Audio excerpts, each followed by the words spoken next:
Good evening. I'm Ron Burgundy, and this is what's happening in your world tonight.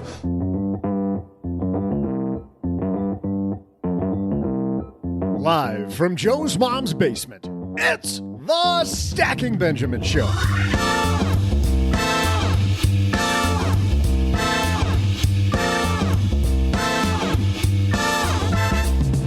I'm Joe's mom's neighbor, Doug, and I think it's high time for another countdown episode.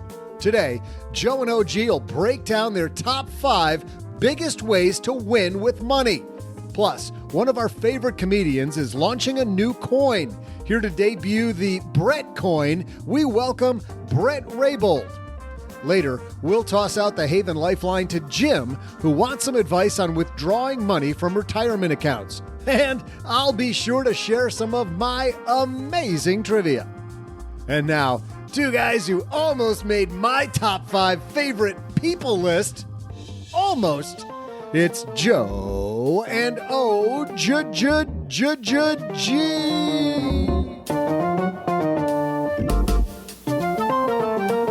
Well, I'm so happy that we come close. Thank you for that beautiful introduction, Doug, and welcome everybody to Monday. I am Joe Saul-Sehy, Average Joe Money on Twitter, and the guy sliding his mic away from mine. Crunch, crunch, crunch. It's trying to do it nicely. The Mr. OG. Chill. You could have done that. We were sitting here for like 20 minutes before that. You could have moved it, but no, you got to wait till playing Candy Crush. so Deal. So important. Happy Monday, my friend. It's Monday. We are here. Here. Ready to podcast here, right here, not there. We're over here. And it's a great show because we are helping a comedian friend of ours, Bret Raybould, launch his new coin. OG, yay! It's gonna be fantastic. And we're also doing something we haven't done in a long time, which is a top 5 episode. We used to do these all the time, remember? I do. And they were my favorite. Top 5 biggest ways to win with money. OG and I have not shared notes. We haven't looked at each other. We have no idea what each other's even thinking about. One might also say OG hasn't made his list yet. Maybe. He's as prepared as ever. So let's get this party started. But first, well, stackers, if you pay off your credit cards every month like you should, want to hear something amazing? Discover matches all the cash back you earn on your credit card at the end of your first year automatically with no limit on how much you can earn. How amazing is that? In fact, it's even more amazing because of all the places where Discover's accepted, 99% of places in the U.S. to take credit cards. So when it comes to Discover, get used to hearing yes more often. Learn more at discover.com/yes. 2021 Nielsen Report. Limitations apply. This is a metaphor for your business's journey. Sometimes it feels like you're going 100 miles an hour, barely keeping up. But to cruise through challenges, you need someone who's right there with you. That's what Dell Technologies advisors do. They have the tech advice you need to get past whatever's in front of you and get to where you want to go. For advice on solutions like XPS 13 laptops powered by Intel Evo platform, call an advisor today at 877-ASK-DELL. All right, Bret Raybould waiting in the wings to talk about the new BretCoin and our top 5 coming. But first, we've got quite a headline. Hello, darlings. And now it's time for your favorite part of the show, our Stacking Benjamin's headlines. Today's headline comes to us from MarketWatch. AMC. I don't know if you're familiar with those 3 letters, OG. Love it. Super familiar now. Now, if AMC was just a movie theater and not a stonk, right? STONK, would you care about AMC? Because like before the stock came out, were you like, I love AMC. I just hate overpriced popcorn and $20 candies. That's a winning combo. But if you own the stock, you love it now. This headline comes to us from Tommy Kilgore wrote this. AMC offers new perks for retail investors. If you're a shareholder of AMC, what do you want? The stock price to go up. And? More free stock? I don't know. Free popcorn. Oh, free popcorn. Come on. Of course. I'm not a popcorn fan. Oh, shut it. Leave. Just go. Just walk out that door. A little bit. I have like a handful every so often. Don't let the door. Well, if we had a door.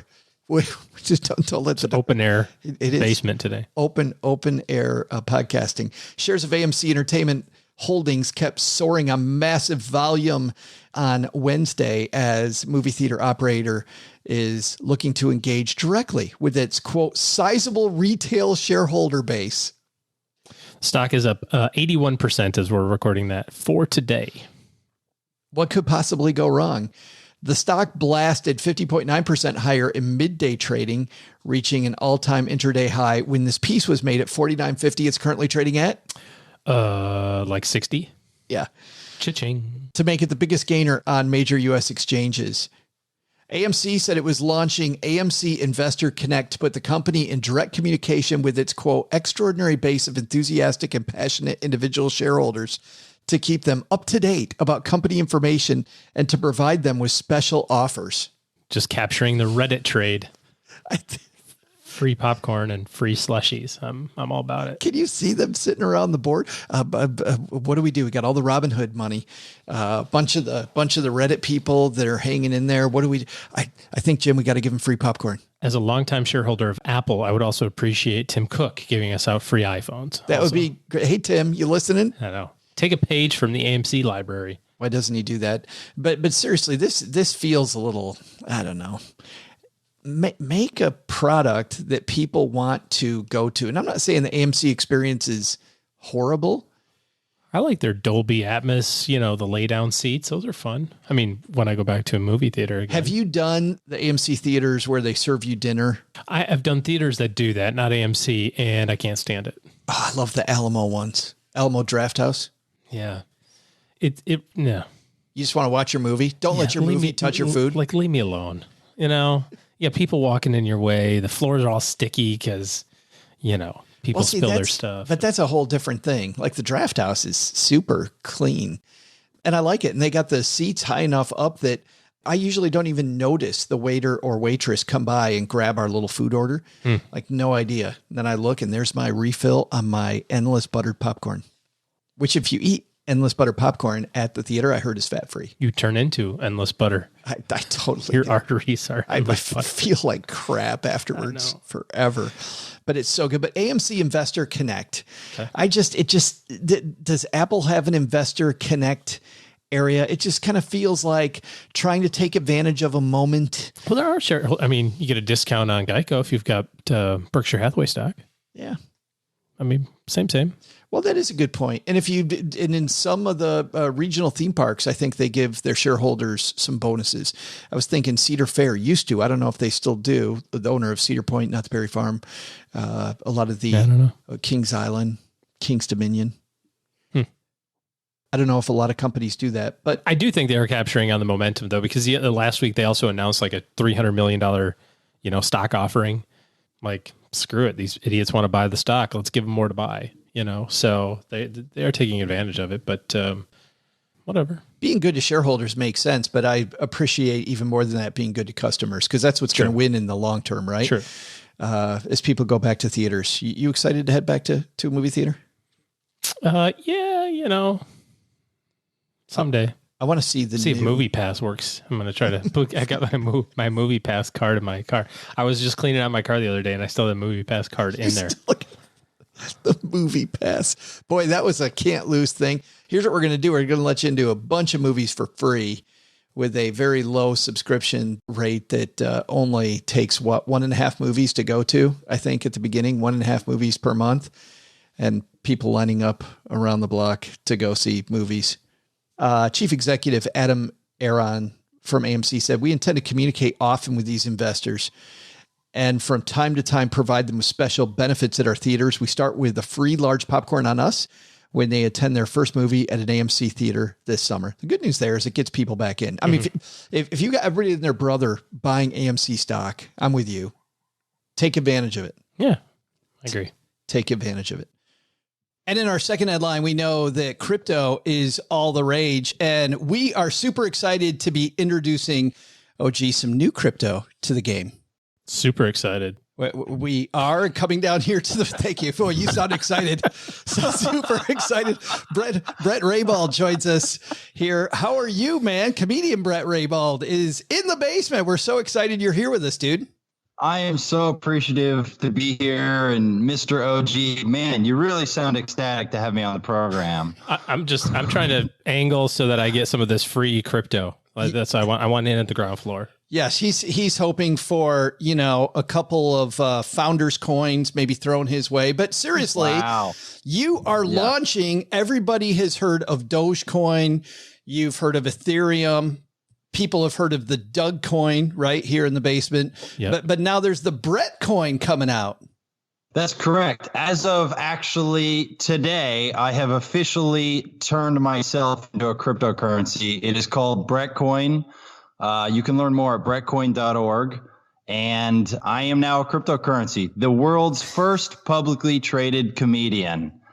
So we'll see how this experiment goes. I'm very excited for it. No one's ever done this before. So, You got these coins, Brett, that are based on, on gold prices, some that are based on the dollar, right? These safe coins out there. What's the BretCoin based on? yeah, BretCoin is based off of my future and potential fiscal value. So effectively, it is a price representation of where the market decides my value, what the market decides my value is. And you might go, what is the function of the coin? Well, much like any cryptocurrency or many cryptocurrencies like Bitcoin or Doge, it will function as a storage of value for its holders. So basically, if you believe I'm going to get more famous and more successful than I am right now, it would be in your best interest to buy in. And make no mistake, I can't get less famous and less successful. So I was gonna say we're at the bottom, right? Hey, whoa! I like to call it the ground floor. The basement. Get in at this basement opportunity. Stick with the talking points, OG. Stick to the talking points. OG.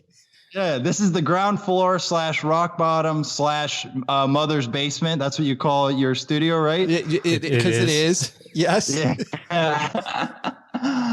So that is what the function is. So now as people buy the currency, Brett, I mean, they are very interested in your career. So Brett does a bat mitzvah. That's a step up, right? Well, first off, thank you so much for projecting the shows I do as at a very high level at a bat mitzvah. But it depends on which bat mitzvah. It does depend which bat mitzvah. Are either of you have a child who needs a comedian to perform at said bat mitzvah? I'm looking to raise the price. Do we get the insider's discount on the bat mitzvah? Well, actually, if I'm trying to get the coin to go up, I need to pay you a lot. That's what we would need to do. Yes, that's exactly right. And I assume you're paying me a lot to appear in your program. Look at the time. Checks in the mail. We're paying in BretCoin. Well, hey, then I would happily take that payment because Mr. OG, I see BretCoin as the future of currency. I'm envisioning a world in which the BretCoin overtakes the US dollar as the mainstream form of currency exchange. Why not? I'm sold. I think it's going to get mainstream adoption in that way. Hey, very seriously, you are hoping to fund a film, correct? This is correct. So yes, I do want to be clear if people invest. And I want to say this up top. This is not what people refer to as a pump and dump or a scam coin. This is something I actually want to follow my entire career for 25 to 35 years. I don't see this as a 2-month joke or a 2-month bit. I think it is funny and goofy, and I'll obviously be over the top about saying, this is how you can build generational wealth for your family, although that probably will be true. But it's not, what do they say? It's not bragging if you can back it up. That's right. It's not bragging if you can back it up. I mean, if you want your grandkids to be able to eat incredibly well, buy BretCoin at BretCoin.org. And we did launch on Uniswap.org. That is a trading platform we are on as we build to get on other more mainstream exchanges. Now, sorry, I forgot your question. It was the film. The film. So that's right. So to be clear with people who invest, this is not some method for me to just take money from people. I do not want to take people's hard-earned money so that I can sit in my pajamas and eat cereal, although I do love doing that. I am sincerely attempting to raise money to make a movie.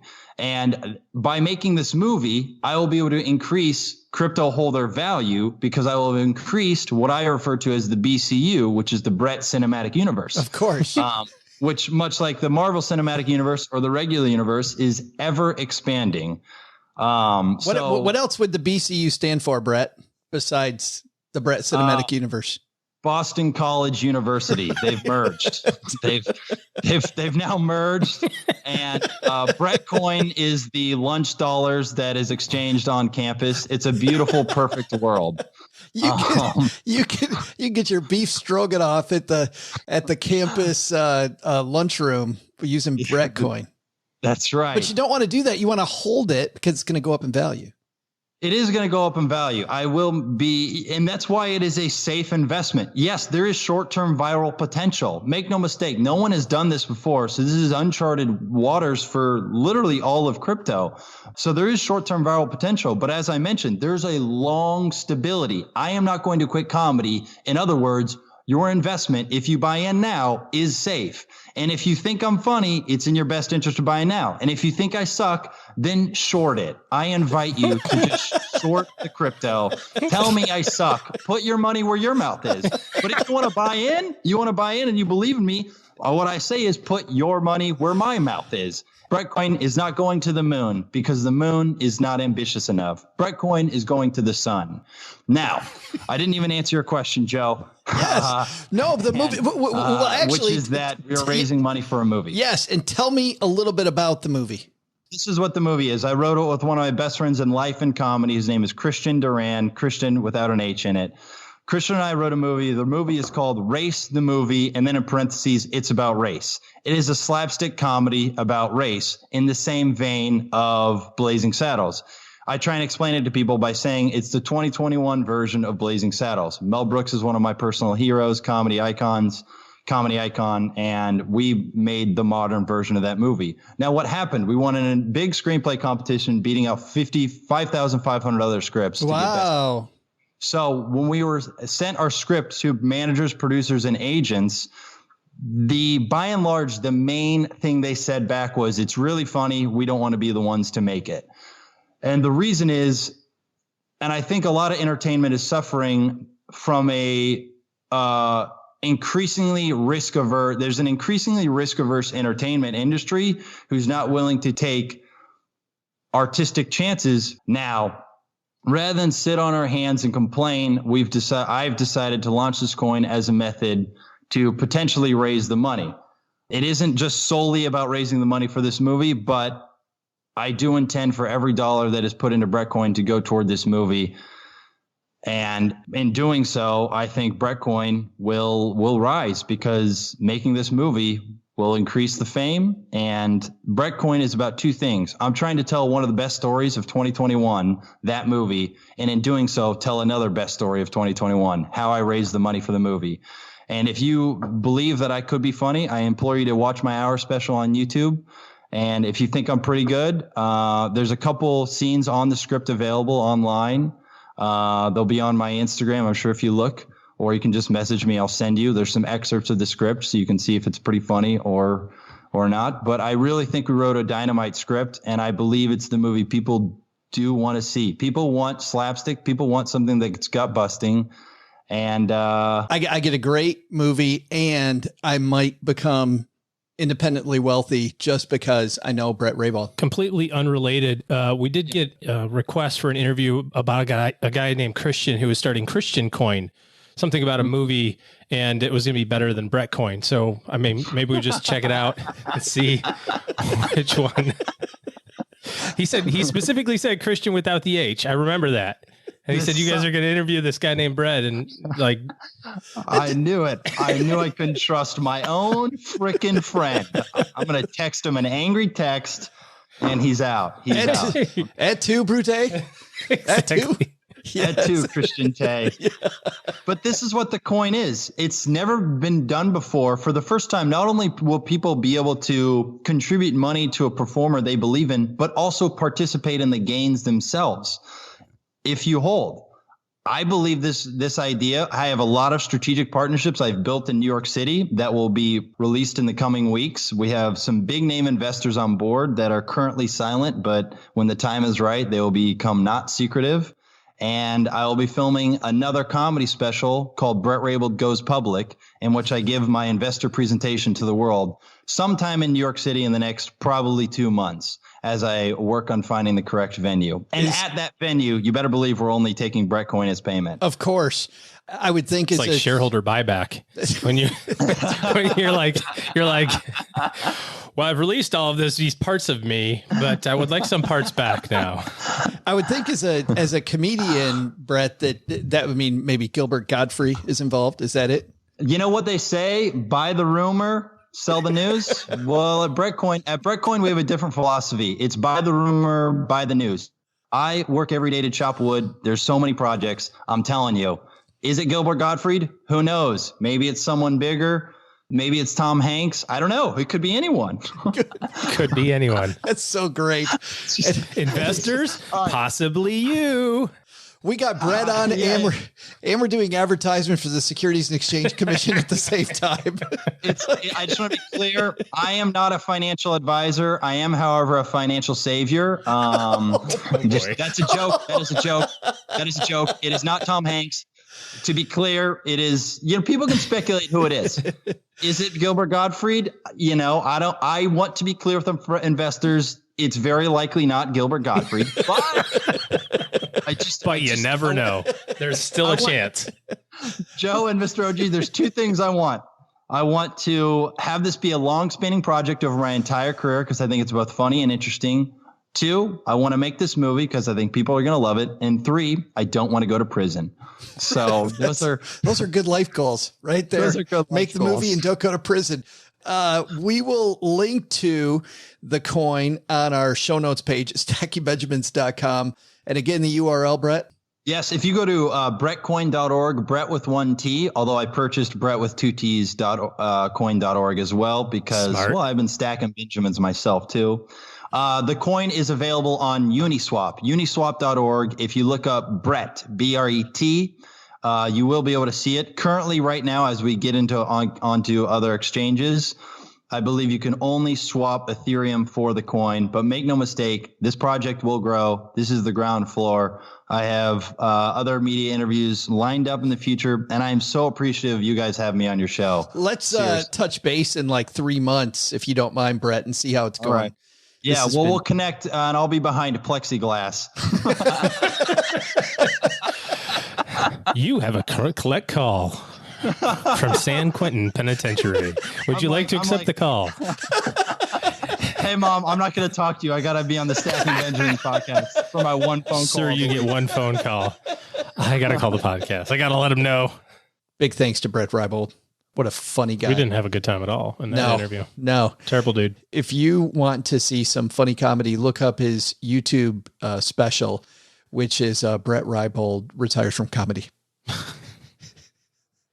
I like it. Just as he's getting started, he's retiring.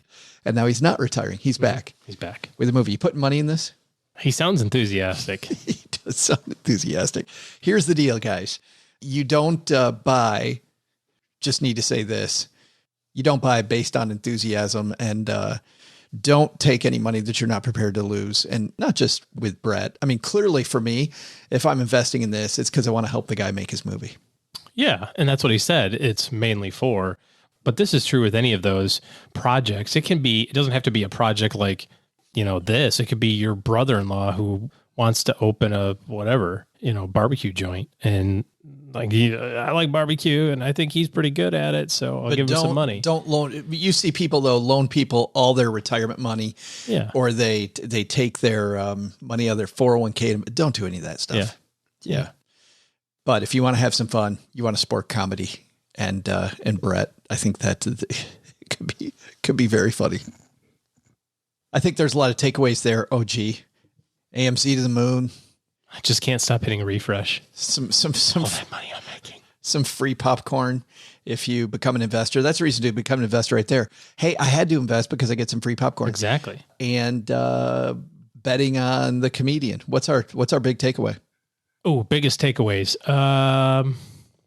Go get free popcorn. Put all your money in AMC and BretCoin. Half in each? No.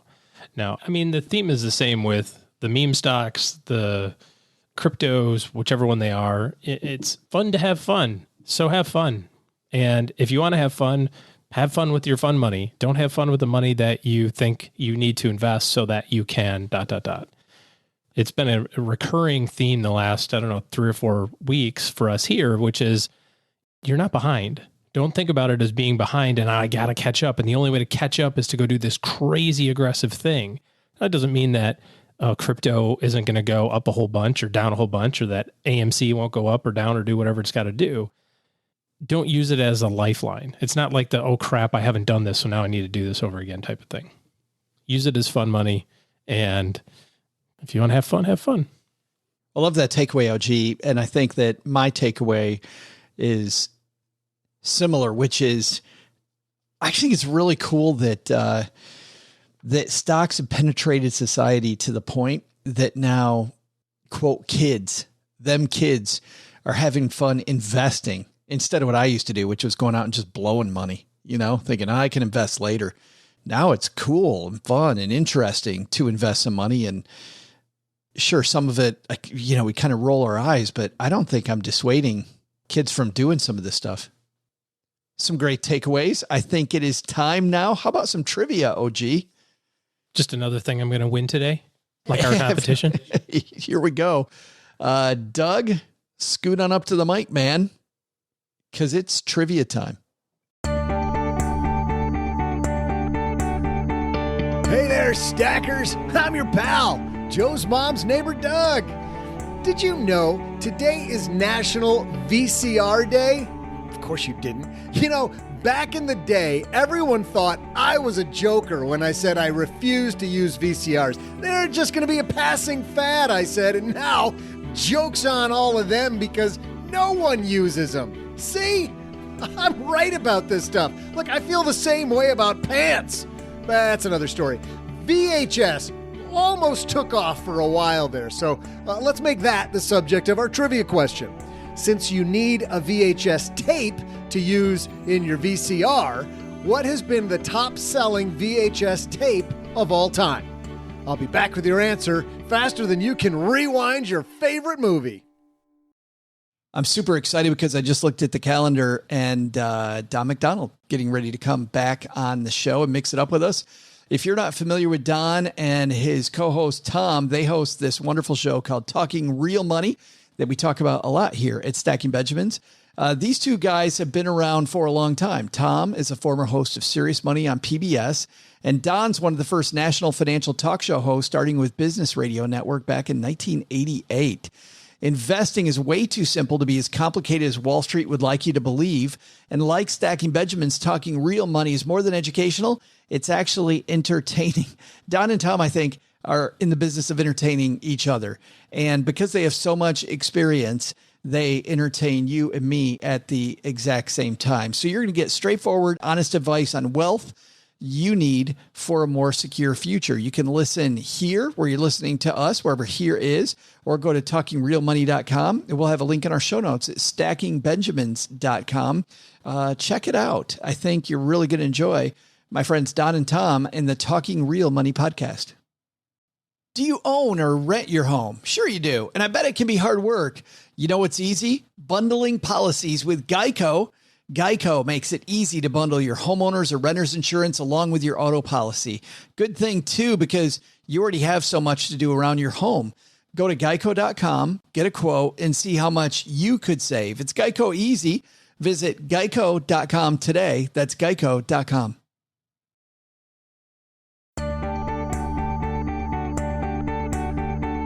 Hey there, trivia fans. I'm Joe's mom's neighbor, Doug. And in honor of National VHS Day, I've decided two things. First, I'm going to assess a $3 fee if you return this podcast late to the place you got it. And because Joe and OG are about to crank out their top 5 list, I'll also answer today's trivia question by throwing in, for no additional charge, all top 5 selling VHS tapes of all time. At number 5, it's Disney's animated version of Beauty and the Beast, which was released on VHS in 1992 and went on to sell 22 million copies, grossing $318 million. I really don't think that woman was a beast at all, and remember feeling slightly offended for her while watching it. At number 4, Titanic. And I get a sinking feeling when I say that it sold 25 million VHS copies and grossed $500 million. I know. You're here for the trivia, not the laughs. I'll go on.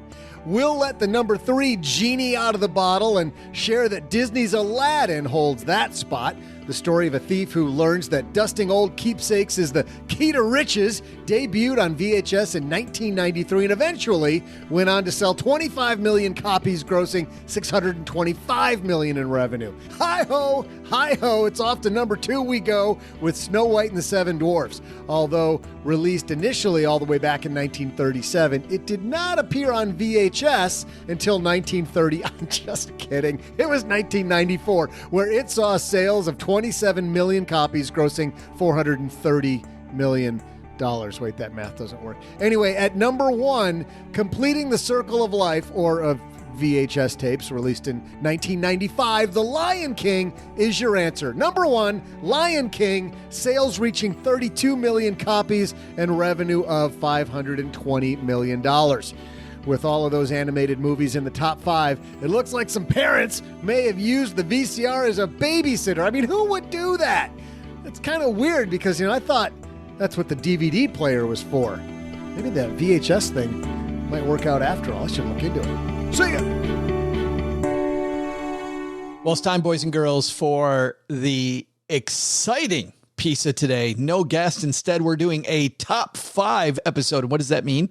It means OG has written down on his phone right across from me a list of the top 5 biggest ways to win with your money. I've written down mine. Any points about how you interpreted this? Because I even thought when I was creating this idea that there's going to be a lot of ways to interpret win with money. I took a very touchy-feely approach. Oh, I took a tactical approach. Oh, okay. Yeah, so we might be completely 2 ships passing in the night. Just different on this one, but that's okay because then people get 10 things that they can use. So here we go. You ready? You're the bottom 5 and I'm the top 5. I'm probably the best 5, which would mean like the second best 5. Second best. Yes. Yeah, like numbers 6 through 10 would be yours and 1 through 5 are mine. No, not quite. No, we'll see. Well, if you're doing it Letterman style where 10 is 1, then I think you're right. But here we go. We'll let the audience decide. You ready for this? Bring the lumber. Here we go. Number 5. Who's going first in this thing? You want to rock, paper, scissors? Okay, here we That's go. 2 out of 3? Yeah, on a podcast. Okay, best 18 out of 26.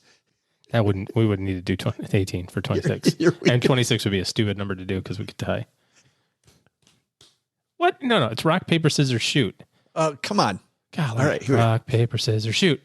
Oh, damn, you won. All right, here we go. So you get to go first. Oh, so I won. All right, good. No, because the best one goes last. That's why. I guess we're not doing whatever. Anyways, number 5, easy one, free money, 401k match, retirement plan matching. Oh, nice. Get your free money. Get your free money. I didn't do that one, and there's free money all over the place. HSA plans. It says, if you put money in an HSA, we'll give you $1,000. Like, put money in, get your free money. But it's funny, people say they don't trust their 401k. Yeah. They work at a small business. And I think what a lot of those people don't realize, is usually your company's not the one running the 401k plan. They hire an outside firm that does it. So even if you don't love or trust your company, a 401k is your money. Yeah. I mean, the only thing that could happen is they could delay putting the matching contributions in for an extended period of time and just not do it, but so what? You still got your money in there. And once it is in there, it's yours, subject to any vesting requirements and that sort of stuff. Sure. I think it's so important when it comes to your financial plan is look around and look for all these little opportunities. In fact, another place where there's free money, if you just go talk to, especially a bigger company, HR, the things that human resources offers that people don't know about, as an example, one company I work for had free Costco membership. Mm-hmm. Gym memberships or discounts if you I've seen even life insurance companies that will give you a discount on your insurance if you check a few boxes of like, I went and got an annual physical and, I got some blood work done. Like, you don't have to say that you like what the blood work said, just that you did it. And that's good enough, so it's free money. You're doing that stuff anyway. I feel bad because you read these numbers that people leave, the amount of money people leave on the table, and the numbers are huge. The amount of free money that's out there. What about, another way to look at free money? Have you ever gotten any of that money from the state? Have I gotten money from the state? Yeah, they have that uncollected money, like you move from place to place. I got $400 once that was from Verizon, where they had given me a bunch of money. Apparently they'd either billed me or give me money back, but the state of Michigan had this uncollected money they were holding on to. It was like $420. You're like, I don't know who Bill Johnson was, but I sure appreciate getting a check for him. I got to pretend I was him for a day. It was so good. Never happened to you though. No. But lots of states holding on to. So especially if you've moved from time to time, you might want to check with your state treasury department. Lots of places online where you can check that. My number 5 is to pay off the high interest debt, because I think, that's not going to be the end all be all. Paying off debt in full is a locked in rate of return. Not a huge rate it can be a huge rate of return depending on what the interest rate is that you have. But I feel like a lot of time, especially when you're watching AMC go up on your phone, you're refreshing every 47 seconds. Crazy. You look at that and you're like, who cares about my 23% interest rate credit card? Yeah. I made 1,000% in one day. I made 23% in the last 4 minutes. So I think we're good there. But paying off that high interest rate debt. It's almost at 70. That's crazy. Paying off that high interest rate debt is a huge way to win with your money. And not only do you get the money back, in other words, if you're paying 23% out, you're no longer be paying that interest. But also if you get rid of that debt, just not having that monthly payment, like I can't say enough about getting rid of monthly payments and having free cash flow. I think that's a huge way to win with money. It's funny when Warren Buffett talks about the way that he looks at stocks. He talks about free cash flow, right? Is a huge indicator. And I think it's the same if you're looking at your financial plan. What's your free cash flow look like? That's my number 5. Number 4. Is it back to me, or are we going to do like the snake method?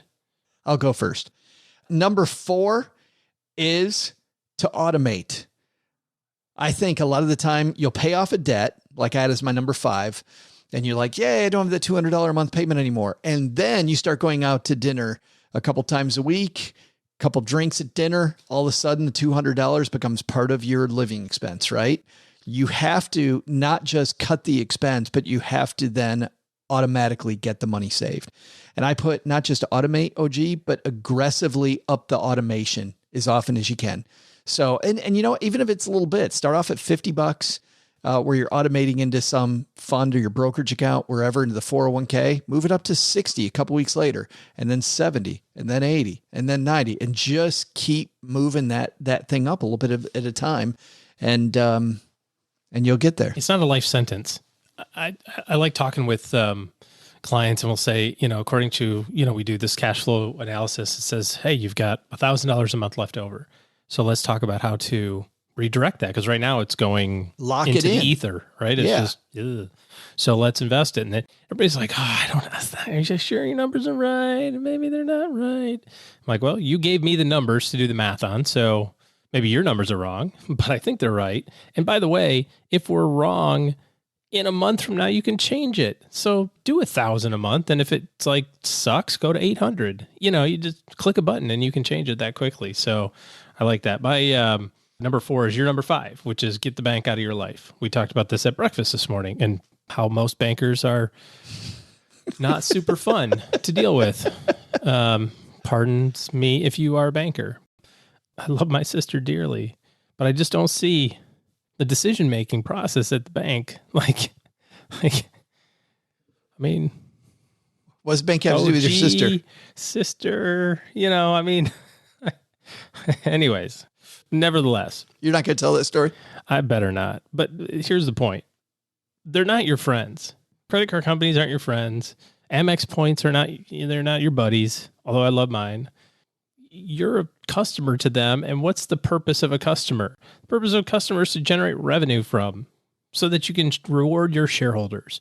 If you're not a shareholder of the bank, like we talked about, if you're a shareholder of AMC, you're like, let's make some movies. Let's do it, right? If you're a shareholder of the bank, what do you think? You think, how do we get people to pay us interest? Because that's how banks are paid. How do we loan money at a high rate, borrow it from the feds at a low rate? We make the margin. Hopefully most of them pay their bills on time and we don't have to go after them, that sort of thing. So banks suck. Credit card companies suck even worse. And you alluded to this before, but this is kind of my major point with payments is it's so seductive. It's like $100. Who cares? You mentioned that you got 0% on a computer that you bought, right? You don't care. You're like, whatever. Could you pay it off tomorrow? Of course you could. But you're sticking it to the man by getting the 0%, but you got this crappy $70 a month payment for the next 600 years or whatever it is and it's not a big deal, but it's a big deal when you take that. And then you also get a car and, everybody has to have rental properties these days. So you got a couple of those and maybe one of the tenants doesn't pay. And then your furnace takes a crap in the beginning of winter. And so you got to, charge a $5,000 furnace and that's on a payment. And, those little $100 things add up. You just don't feel the suck of that $100, $200, $400, $800. Just take a look at all the pay. We've had app people who make those apps that like go through your bills to see how many subscriptions you have. Yeah. And it's like, holy crapola. So many. That's so much money. And just think about your credit cards, notwithstanding the interest, which is also obnoxious. Look at your house payment. People say, you've said it to me like, oh, you should do 30-year mortgage. Yeah, that's the difference. All that sort of crap. You know what I can't stand or couldn't stand? I couldn't stand that I would make a payment and the freaking interest was twice as much as the principal. Like I would make a payment at the end of the year so that when I got that statement, at least I made more principal than interest, like just to stick it to the bank. Like I'll show you, I'm going to win faster than you win faster. Yeah. I know you're still winning too, but we're going to win together. Damn it. Yeah. So now I've got this 15-year term and the principal's 2x what the interest is. And it still sucks, but it doesn't suck as bad. So get the bank out of your life, pay off everything that you owe aggressively like crazy. And when you do get something cleared up, you got to do something else with that money. You either need to roll it into the ubiquitous snowball method and like get it to the next thing to accelerate the payoff on that thing, or you need to capture those dollars. And hey, if you're doing $500 a month on car payment, your car payment ends on the 1st of July, August 1st, you better freaking have $500 going to your brokerage account. You've already spent it. You're already used to spending it. So just do it. And I think those two things, like you said, dovetail pretty nicely. You make a couple great points. One is when you talk about getting bankers out of your life, don't trust your banker to have your payoff strategy in mind, because your banker won't. Your banker loves leverage, loves being on the other end of leverage, because it's, to your point, also profit to the bank, which is also why I don't think of a 15-year or a 30-year. And I know that we maybe disagree a little bit on this. A 15-year or 30-year, like there's nothing that says I got to pay a 15-year loan off in 15 years. That's right. If you want that as a minimum payment, and you want that higher minimum payment, so you have to pay it off in at least 15 years, then fine, that's great. A little bit of the know thyself there. Yes. And on the other side, though, if you need flexibility, do a 30, but a 30 doesn't mean you can't pay it off in 5. I think our friend Andy Hill at Marriage, Kids and Money, I believe he had a 30-year loan and paid it off in what, 6 years? 5 or 6, yeah. Yeah. So powerful thing there. Be your own CFO. Don't let the bank dictate the terms. Take them for whatever terms are best for you, and then create your own strategy. And another one that's kind of a right turn, because you talked about subscriptions. This is nothing to do with your point except for subscriptions, which is my cousin has a great strategy on how he and his wife do their subscriptions to all these services, right? Because I look at mine and I've got Hulu. I added Disney Plus now, which I resisted forever, but now I've had it for a year and I'm keeping that thing. And then Cheryl wanted Apple Plus for a couple, and we've watched some great shows on Apple Plus. And of course, Netflix, Amazon Prime comes with your Amazon account. Those are all the ones I have, but some people then have Showtime, HBO. You've joked before that wouldn't it be cool if somebody like bundled these together? Wouldn't that be awesome? But it's not even the entertainment things. It's also do you want to store your stuff on Google? There's a subscription plan for that. Do you want to keep your iTunes, iCloud all synced up? That's $9. If you want to make sure that your photos go to where they're supposed to, so you don't put your phone in a dishwasher and come out with nothing, that's another $4 a month. And oh, your kids want to learn how to do math because they're in kindergarten, that's $7 a month. And it's, it's all of those things. But check out what he does subscription wise. I think this is fantastic. And he told me this just a week ago. And I even told him, I'm like, we're talking about this on the show because this is neat. He picks one. Let's say he picks Netflix, and he asks all his friends, what are the things you love watching on Netflix? And he makes this big long list, and then they go to Netflix and they keep it for 4 months or 5 months, and they watch the stuff from that list that they think they'd really like. And then they decide where they're going next. We're going to Disney Plus next. Okay. They shut off Netflix. They get a list of people of all the ones on Disney Plus. They turn on Disney Plus. So he's basically he's stuck on Disney Plus from now until the end of time. He has all these different ones. He's had Netflix, he's had Disney Plus, he's had Amazon, he's had Apple TV, but he has them for a few months. But so he only has one at a time. Isn't that great? I mean, why not do it that way? That's not the American way. That is not. You got to have all 5 of them at once. I mean, what if I'm jonesing for the thing on Amazon and it's Netflix time? Then I'm in trouble. Love that. All right. Was that both our number 4s? That was both our number 4s. Here we go. Me for number 3. Number 3. My third one here is you got to take care of the people that are around you. You got to take care of financially. I'm talking about. I'm waiting for that. Yeah, we've been working together 9 years. And you still haven't done that. Take care of you. I let you buy me breakfast today. That was funny. We just said to the hostess who was there, I said, well, he's paying because he lost a bet. And she was like, what's the bet? And we just started giggling. And then she thought it was something weird. So we just played along with it. I just made it up. She's like, oh, I can't, maybe I shouldn't have asked. We're like, yeah, you shouldn't have asked. Yeah, you definitely shouldn't ask because I'm not that smart at 7:30 in the morning to like figure out what bet Joe lost. Because we got nothing. I know. I had nothing to go with. We just started laughing, and she's like, "Oh, what are those bets, huh? Better not ask." Yes, it is one of those bets. One of those bets. But no, you got to take care of the people around you. And I see so many people get frustrated with the idea of protection, and it's not insurance, it's not estate planning, it's all of those things, and making sure that if something goes wrong, if something doesn't go according to plan, you've got a plan in place because there already is a plan for you. Right? It's a government-sponsored one if you're talking about estate planning, or there's the default plan of if you die with no money in an insurance policy and you have kids and a family, guess what? The plan is the bank takes your stuff, like we talked about earlier. Like that's the plan. That's what they go with. The important thing here is you have to put some thought into it, and it's not super fun to be thinking about like, well, what happens if I get hit by a bus and people have to go on without me and all that sort of stuff. But the reality is if you don't think about it, who's going to? I mean, you're the only one that can. So do the thing that you're supposed to, which is to think about how am I going to pay the bills if I get hit by a bus and I live? How am I going to pay the bills? Or how is my family going to pay the bills if I get hit by a bus and don't live? What are they counting on me for over the next 10 or 15 or 20 years? I've got kids who are going into high school and going into kindergarten. So there's a pretty wide range of stuff going on in our life, but we have to have responsibility for that. And then on the estate planning side, I think you want to take all of those questions off the table. Like I joked with my brother one time, not stake brother, my other one. We had to figure out who would be the one in charge of pulling the plug. This was a major discussion with the attorney. On you? Yeah. With me and the missus. And so we were talking about it, and it's like, I don't really feel it's such a weight if you're a spouse, right? Like obviously who else could it be? But like, what kind of decision is that? That's like, okay, so maybe it's not a spouse. Maybe it's well, it can't be mom, right? It can't be your mom. So my brother calls me, he says, hey, I just got this letter from the attorney. It says, if something happens to you, I'm supposed to call him. What does this mean? And I said, well, basically here's where I kind of put you in charge of the healthcare stuff. So I just don't think it's right that mom has to make this decision. It might even been before I was married. He goes, so I'm in charge of pulling the plug? And I went, yeah. He goes, cool. When do I do that? Can I do that now? I know. How do I start? Please. Like, let's do it.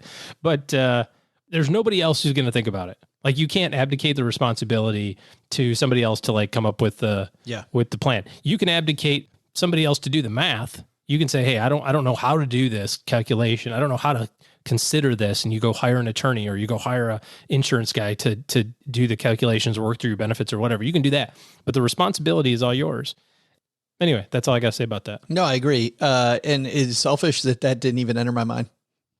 Like, who cares? No. Who cares about the people around me?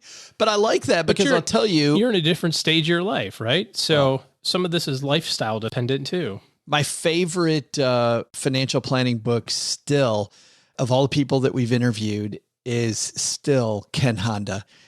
And his book, Happy Money, resonates with me so much because it's all about gratitude and thanks and appreciation for the people around you. Right. And this basic philosophy that if I take care of everyone else, I will always be in a spot where I'm also taken care of. And I find that so refreshing.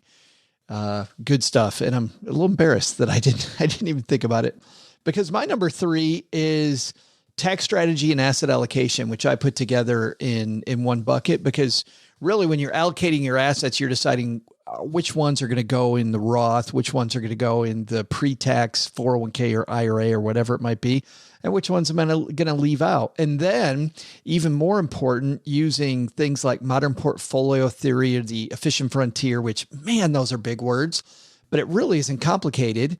Putting together your assets in a way that makes sense. And I think that while going with one fund is a great place to start, I think people can do better. And I think that it's not that difficult. In fact, according to a website, Myra Wealth, which I just found very quickly here, around 90% of your portfolio success is determined by asset allocation. I knew it was a big number.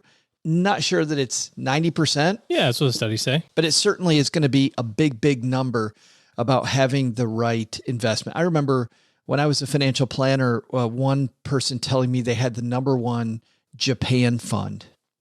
And Japan, for the longest time, did absolutely nothing. Their stock market did absolutely nothing. So even though they had the number one fund in that class, their asset allocation, they didn't need that class at all. It had nothing to do with anything.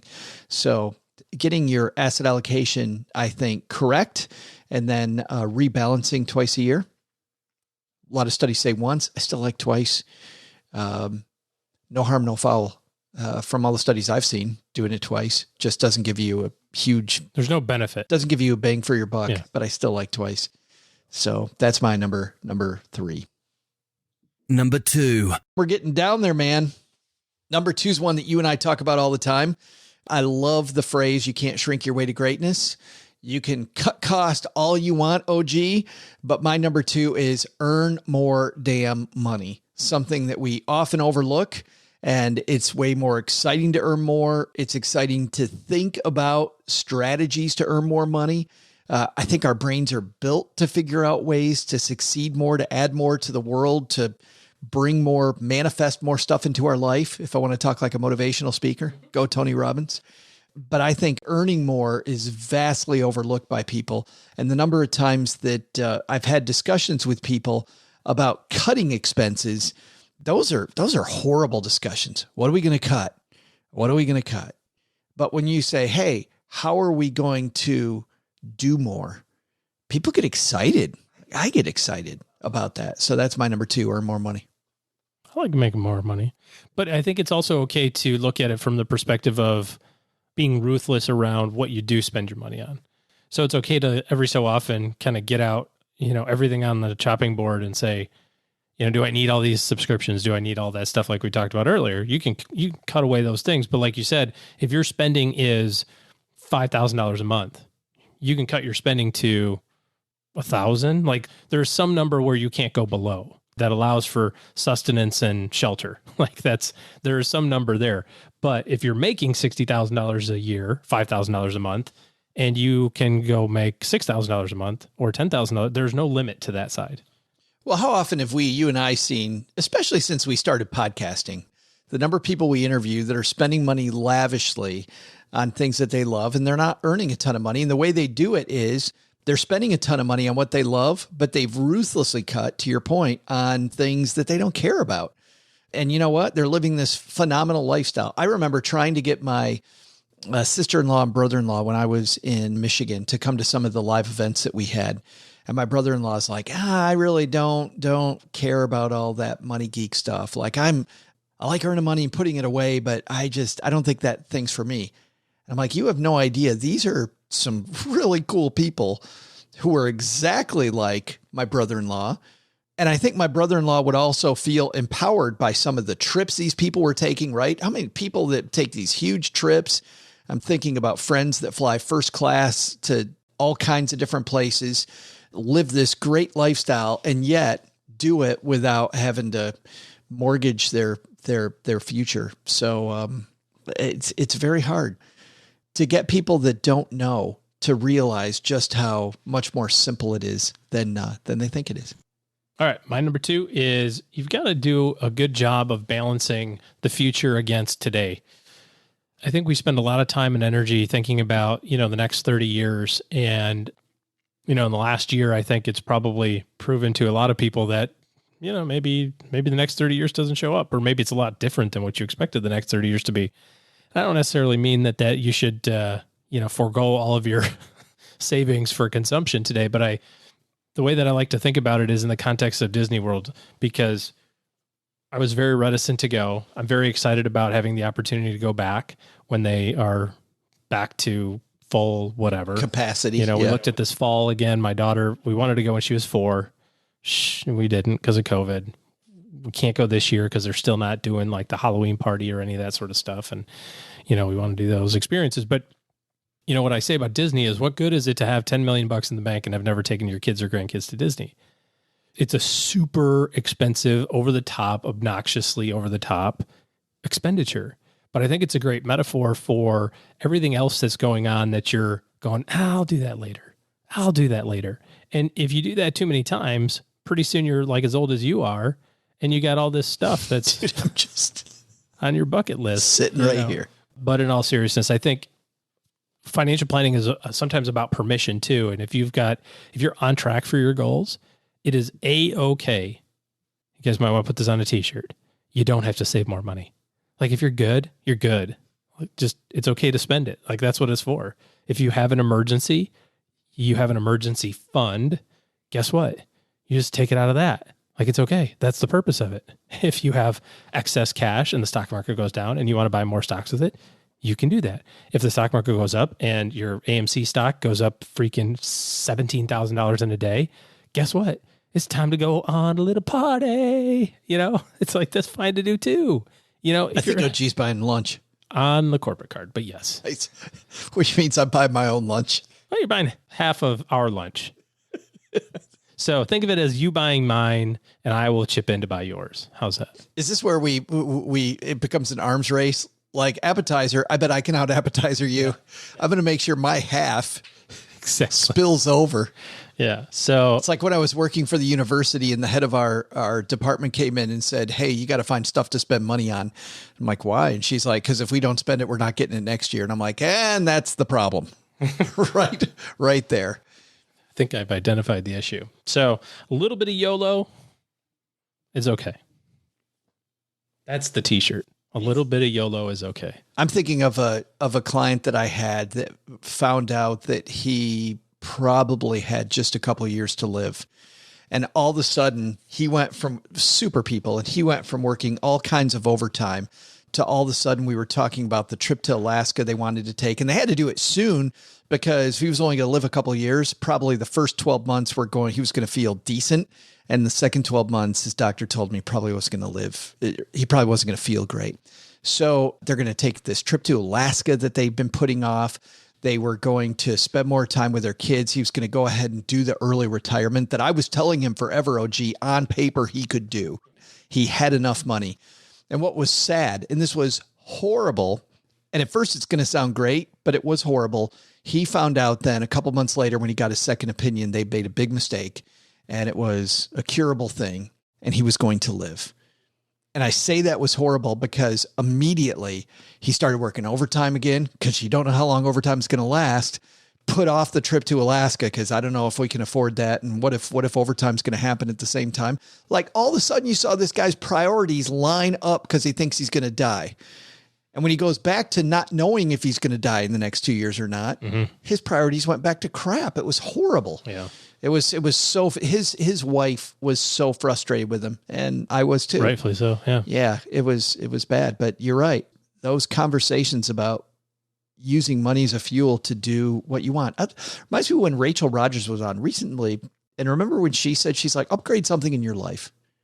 Just work to upgrade something in your life. What is it you want to upgrade? And there's a piece of me that really likes that. My number one. Oh, we're on number twos. Oh, I already did my number two. That means it is time for number one. Are you sure? Do we got like a, yes. Yeah, mine was to earn more money. So do we have a thing for number one? Nerd! Nope. That's not number. I don't think I have anything for number one. There we go. And the number one. No, let's let the British guy take it. How about that? Number one. Who's first, you or me? Well, you, because we're doing the snake method, remember? That's right. Okay, so my number one is, we talked about a little YOLO is okay. I got to turn this, I got to have a rhyme for that. What rhymes with YOLO? Something that ends in low. Solo, bolo, rolo. Oh boy. We're just going to do Nolo. All the words that, okay. Little YOLO is something. We got to have some sort of like little catchphrase. Somebody, Joe at stackingbenjamins.com. Give us the phrase. Yes, please. The phrase that pays. And by pays, we don't actually mean we'll pay you. Yes. But we will steal your idea and put it on a t-shirt. We'll give you all the money in BretCoin. I don't know. All right. Number one for me, build your life around your money, not money around your life. Is that how I want to say it? Holy cow. Who's the philosopher sitting across the table from me? Who are you? They call me Aristotle G. Ah. Is that how I want to say that? Build your life around your money. Build your money around your life. I want to build my money around my life. Not your life around your money. You think so?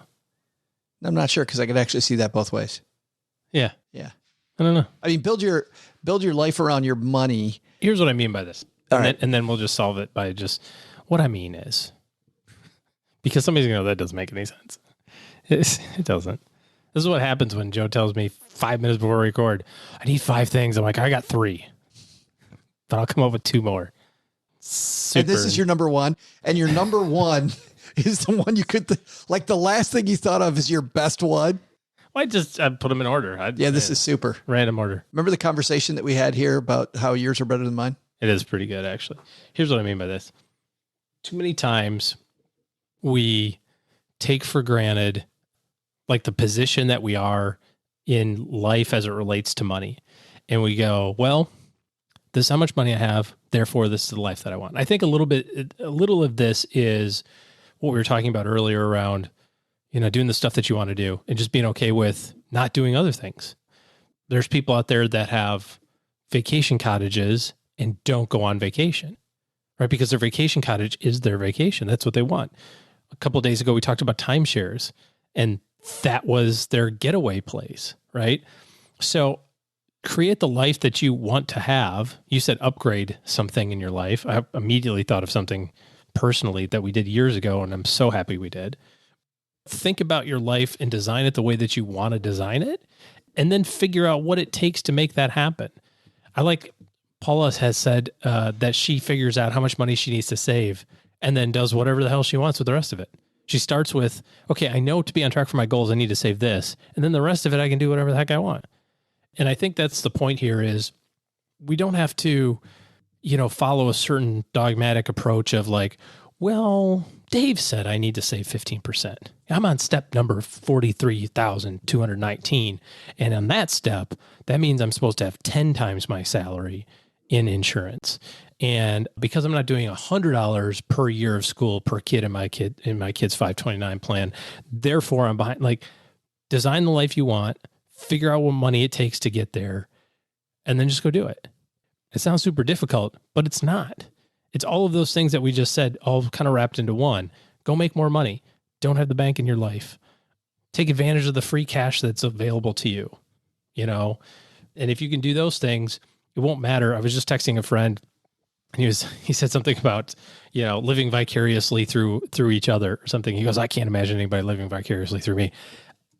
Everybody has another side, the green side of the grass isn't greener on the other side of it. You ever look at your neighbor and go, boy, that'd be nice. Who cares? Like, what's good for them may not be good for you. Let them do their thing. You do your thing. Design the life that you want. Figure out what money it takes to make it happen, and then go do it. Yeah, I love that. It sounds much more Michelangelo than I think most of us think of. When I say Michelangelo, there's this great quote that you mean the turtle, obviously. Yeah, of course, the Ninja Turtle. There's this great quote that I'm going to butcher, but it goes something like, the problem isn't setting our goals too high and not reaching them. It's setting them too low and reaching them, right? I mean, having goals that are much, much higher and shooting higher, I think. You think Michelangelo said that? Michelangelo did say that. Okay. I feel like I have to Google this. It sounds like it'd be also on a cat poster. Well, Michelangelo didn't put on a cat poster. He might have. Like the hang in there. Not trying to ridicule your Michelangelo quote knowledge, but I don't think that translates from Italian very well. You're just Googling Michelangelo quotes. Wasn't he most known for painting and sculpting? How about this? This is the exact quote, and I didn't nail it. The greater danger for most of us lies not in setting our aim too high and falling short, but in setting our aim too low and achieving our mark. Michelangelo. Oh, it says Michelangelo. That's a whole different person. That's his brother, Mitch. Sister, Michelangelo. Michelangelo. Oh no, it's Michelangelo. It's a dude from the Bronx. There you go. You forgot the spacing in the quotes. But I think it's a more powerful way to live. I feel like I get caught up in this week, in this year too much, and not in what I can achieve longer term.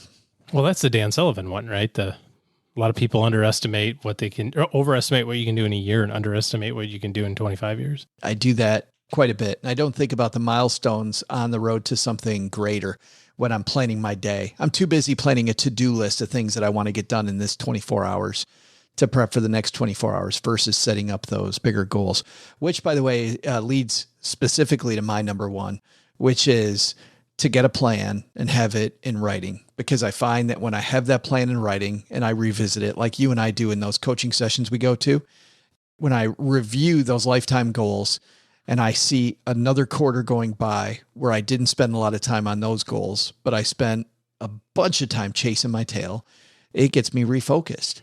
And then I'll find that even if I miss a quarter or 2 quarters, I get back on track. And I think that's a big key about having your goal in writing as well, is that it allows you the ability to get back on track. Because how many times, you're going to mess up your goal over and over and over. But getting on track means we got to have our goal someplace where we can revisit it, right? We have to be able to see it. And it seems like every single smart person with money that we've talked to has talked about the importance of writing this stuff down. Yeah. I think it's a tie. I'm pretty sure I won. All right. But nice job, OG, especially on short notice. That's our top 5. What's your top 5? We're going to ask you your top 5 best ways to win with money. Maybe you can scream at your device that we missed an easy one. If so, we're going to share this in our Facebook group, The Basement, stackybenjamins.com/basement. If you want to also weigh in with your top 5 ways to win with money. But right now, OG, I think it's time to throw out the Haven Lifeline. How about that? Let's throw it out and tackle some of life's most important questions. Our friends at Haven Life Insurance Agency, they put what you value first. Free popcorn from AMC. And a stock price that just won't go down. It's actually loved ones in your time, but loved ones' time and free popcorn is fantastic. But that's why they've made buying quality term life insurance actually simple. Head to stackybenjamins.com/Haven Life now and you'll get a free quote. OG talked about it earlier. Taking care of the people around you is such a big thing that you cannot delegate. You have to do it. And how great you're going to feel when you get this done. And also when you get it done with the backing of an insurance company that's more than 100 years old, Mass Mutual. Today, we're going to throw out the lifeline to Jim. Say hi, Jim. Hey, Joe and OG. Quick question about taking money out of retirement accounts. I feel like we talk a lot about putting money in and talk nothing about taking money out. I'm still in my working years and have a company 401k, a Roth IRA, and a traditional IRA.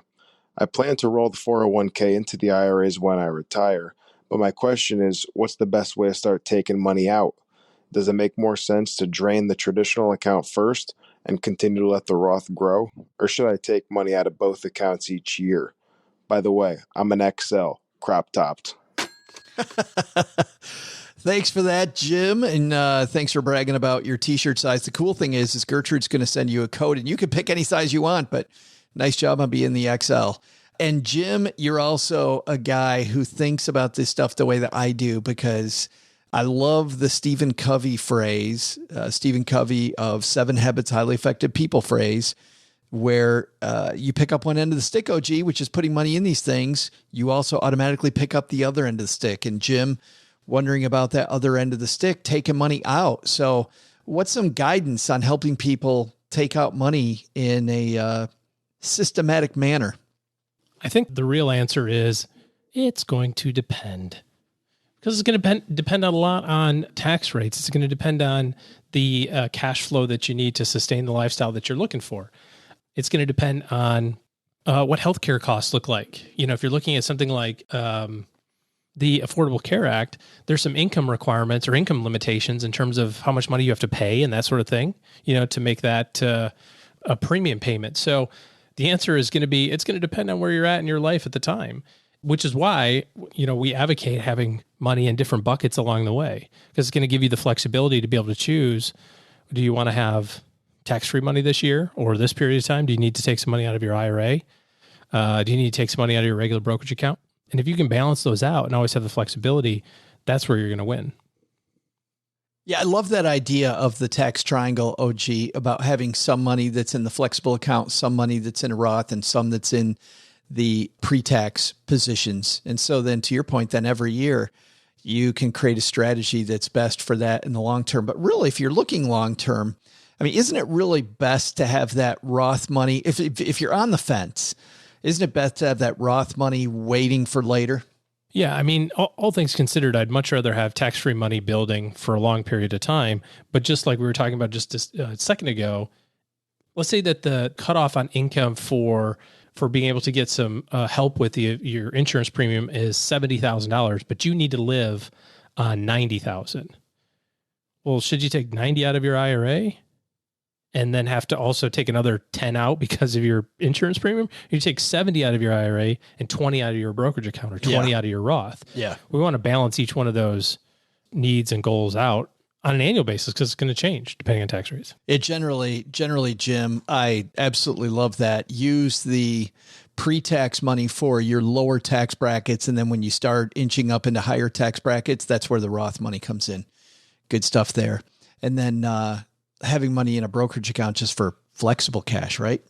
I mean, stuff that I'm thinking about here. I'm thinking about IRA conversions to Roths. You know, you can set that up in advance if you've got other sources of income for a period of time. So there's so much flexibility if you have the money in different buckets. If you don't, here's the other side of that coin. Do you really care if you've got $32 million in your IRA and none in a Roth? You're like, It depends on how much money you're spending a year, but for the average person listening to this show, they're like, yeah, fine. But that's what I mean. It's like, don't get too wrapped up in like, oh my God, I got to make I can't do anything. So I don't know what I'm going to do. So I'm not going to do anything. Just do something and, you know, fine tune it along the way. The other thing about where you take it out from, of course, also, Jim, depends on the year that you retire. As an example, you talked about moving money from your 401k to your IRA when you retire. OG and I, obviously, we like that, or maybe not obviously, but we think that's a good move, except if you're going to retire before 59 and a half. And even though you can get the money pre 59 and a half, leaving a little bit of money in the 401k, and a lot of 401k plans, you can take out the money. If you separated from service and you've retired, you can get it out pre 59 and a half. So you might want to leave a little bit there. Yep. Good stuff. Oh, and also, and we talked about this before, if you've got stock in your 401k, also, OG, you waved the flag on this a few weeks ago pretty aggressively. And man, we haven't talked about this in a while, but it's so important. If you have stock in your 401k, company stock, your company stock, your personal company stock, do not roll that to an IRA. Well, without having the math done. Yeah. Do the net unrealized appreciation math, which I won't go into more than that. But if you're that person, I think that's super important. Thanks for the question, Jim. You got a question for OG. head to stackingbenjamins.com/voicemail. And you don't even have to share the size of your shirt because Gertrude, our room mother and social media guru, Mom's buddy Gertrude, is going to send you a code and you'll get to go to our friends at Flying Pork Apparel who make our awesome Haven Life Greatest Money Show on Earth t-shirts and tell them your size, even though we know now, Jim, that it's an extra large. All right, that's going to do it for today. Tons of people to thank.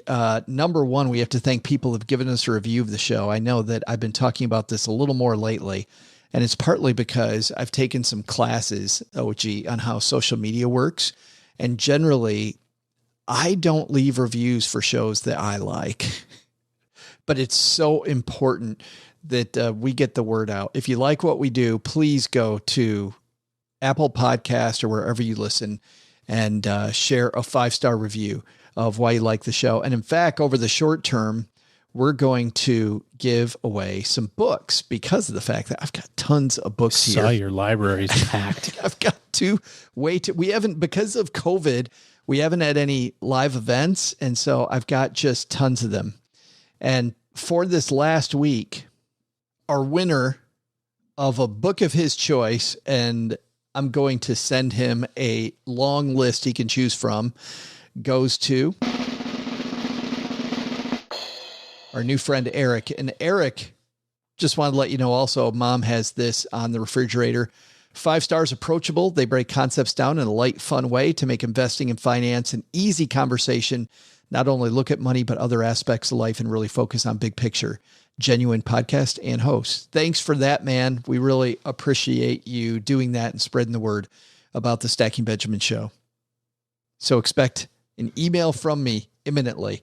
Hey, and last but definitely not least, if you want to get in on next week's competition for the books, just when you leave us the review, send it to me, joe@stackingbenjamins.com, and we'll put you in the drawing for next week's book. And after Eric takes one, that means, oh, gee, there's only 987 left. So I think we're going to be good. Last but not least, if you're somebody that needs better financial planning, help in your corner, and you're ready to hire a financial planning team, OG and his team are taking clients. So head to stackingbenjamins.com/OG, and that's a link to OG's team's calendar. And that will be the first step in helping you make better money choices. All right. Doug, my friend, you've got it from here, man. Scoot on up here. You ready? All right. What should we have learned today? Sure thing, Joe. I'll help you out and tell everybody what they should have learned today. First, take a lesson from Bret Raybould about his BretCoin based on his stardom. How can you argue with the logic of, I can't get less famous than I am now, so get in on the ground floor? Sounds like I might borrow that for our big Dudcoin launch. Second, take a lesson from Joe and OG. Money doesn't have to be complicated. If you can just master a few things, you can set yourself up for success. But the big lesson? Did you know that VCR tapes had to be rewound? I mean, does Gen Z even know what please be kind and rewind even means? Speaking of, make sure and rewind this podcast when you're done for the other listeners coming after you. Thanks.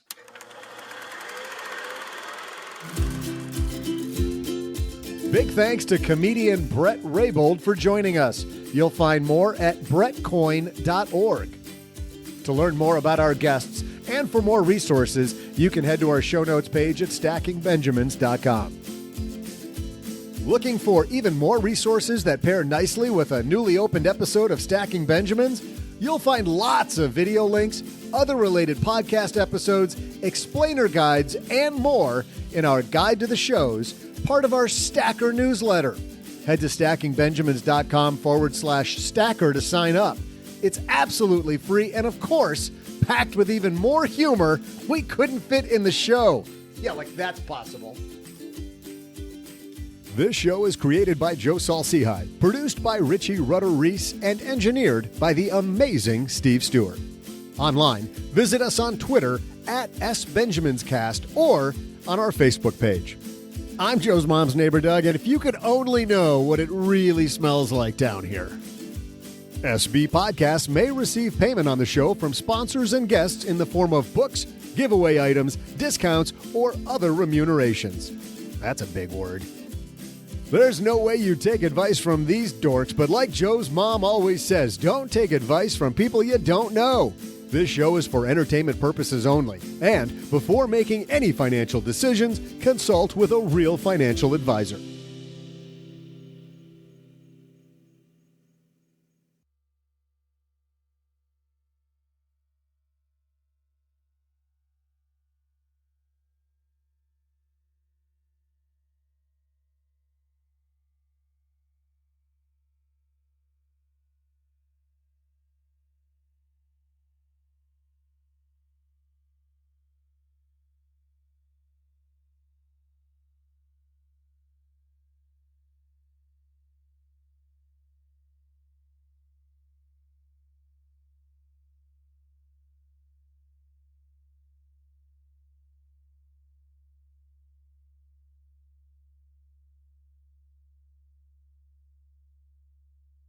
Welcome to the after show. This is the part of the show that doesn't exist. Gonna play with you. Oh boy. Oh no. Pull up terrain. Going to play part of our earlier discussion. We had a longer discussion with Bret Raybould. Here's some of the stuff from the cutting room floor. I don't know if Steve can rewind me 8 years. Steve, is that how good are you, Steve? Steve, can you please fix it in post? Yeah. Fix my life in post. No, this is good to know. Yeah. I'm thoroughly appreciative you guys have me on your show. It's going to be so fun. I think it's a really cool thing to the hell? I don't know. Didn't know we had a house phone. It's a really, what the hell? Of course, Bret's been living there forever, has no idea that there's a phone. It doesn't ring until we're about to go live. I know. Let me not have this on. Sorry, guys. I'm going to go. We could take the call on the air. That would be cool. Yeah. I'm like, I bet the problem is your car warranty that you. Yeah, my extended warranty's expired. That's right. It's been expired for, my whole life. Can I go put this phone in another room? Yes. So Yes. as we're going, Yep. that doesn't occur. Give me 1 sec. We're good, man. Bet you wish you had a bigger desk now, huh? All right. Well, now that COVID's over, we can spit on each other. It's fine. We're good. We're vaccinated. Spit in my mouth and tell me you love me. Oh, God. I'm going to throw up. But I was saying, I really think it's a cool thing I'm not as familiar with finance podcasts, but I imagine you guys are one of few who brings like color and comedy to what can seemingly on the surface be a more dry subject matter, at least on the surface. Bret, if you look at some of our reviews, you'll find out we're not that funny, according to SBC 128 in Omaha. Earl in Peoria. That's our go-to. We're not nearly as funny as we think we are. Same with my YouTube comments. So, I know what that's like, fellas. My favorite iTunes comment was just the one early on that went boo With like 14 O's. That's all. That was the comment. 1 star. Boo. Very actionable criticism. Certainly helpful. Like, I'm going to reverse engineer that comment. My gosh. Why is it not coming through? It's coming through great. You're good. Yeah, we got you. You can't hear us. Apparently you can't hear us anymore. We got you, Lima Charlie. Licking chicken. Loud and clear. Can hear you. Yeah, for some reason, there's a problem with my speakers. Connect to another speaker, update your audio drivers, or restart your computer. I don't know why it's doing this. I'm sorry, guys. I will. It's because you put your phone in a different room. This is not something that has happened to me. Default device, external headphones. And a nickel for every time I heard that. You say that. Do you mind speaking for a second? All Let's the see girls. if it comes through. Yeah. Definitely speaking. This has never happened to me before. He said to all the girls. All All right, I will. I'm getting annihilated in the chat. I'm going to. I don't know why it's done this twice for some reason. Do you mind if I hang up, reset the computer, call back in literally 1 minute just to see if there's something weird with my computer? I haven't had this before. Okay, Definitely Sorry the about tuxedo. All right. Well, now it is coming through. Oddly enough, There he is. I didn't restart anything, but Did for some nothing. reason- Just keep your hands in the I air. know. It's because you took your phone out of the room. All the other electronics are pissed off. We'll show him. I didn't do anything. So I don't know why that's happening. If that does happen during, like the discussion, I assume Steve will fix it in post. Yeah. Yeah. Steve, can Steve just make me funnier? If he Steve. could just up the, yes. Yeah. I don't know how to make me funnier. Maybe give me a laugh track. So like I'm really killing with the guys. There's like, wow, their laughs sound like 50 people. Oh, wait a minute. Do we have, how come? Oh, I know why. Hold on a second. Hits the boo button. Yes. Yes. It's this one right here. That's the sad trombone.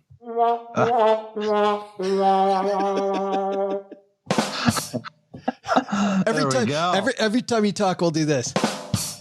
There. I just say, hey guys, thanks for having me. Nope. I'm not trying. That wasn't even an attempt at a joke. And you know what we're going to do? We're going to go, Brett, stop. Stop. I can't believe it. You bring your own drummer?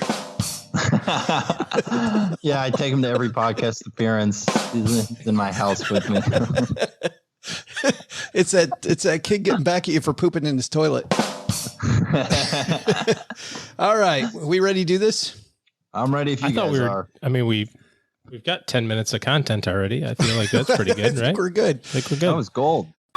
So everybody that buys the coin then follows Brett's career. Fortunately, my head has now been on me. Yeah, it's funny how it got wonky the second that We'll have to. I'm going to close down some. I only have 87 programs open. That wouldn't hurt either, I'm sure. All right, I'm back in. I don't know why the internet's being wonky. I have good internet. I pay my internet bill. Isn't that funny? So do we.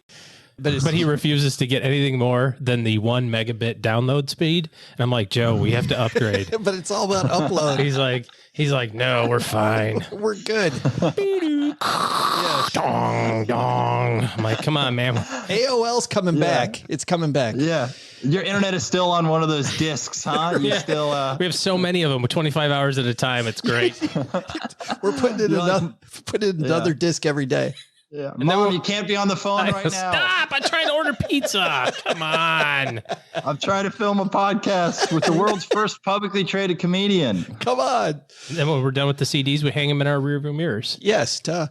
Now, I didn't even answer your question, Joe. Yes. No, the movie. Well, actually, which is that we're raising money for a movie. Yes. And tell me a little bit about the movie.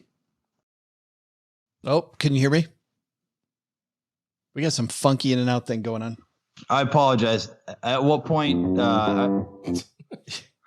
Yeah, see that's the financial institutions. They're fearful of me. They keep cutting me out. The financial institutions are trying to cut into the Wi-Fi because they're worried because they hear my footsteps behind them. I'm coming for J.P. Morgan. I'm coming for him. I intend to have a higher market cap than what is it? Bridgestone Financials, than Blackwater. Whatever it is. All of those things. Goldman Sachs is shaking in their boots because they're shaking in their boots. I'm sorry. I don't know if that's inappropriate. I apologize to Stacker Nation. Now, I love it. Might have taken a right turn. I don't know. I know. Guys, I don't know if this is usable. I'm sorry, fellas.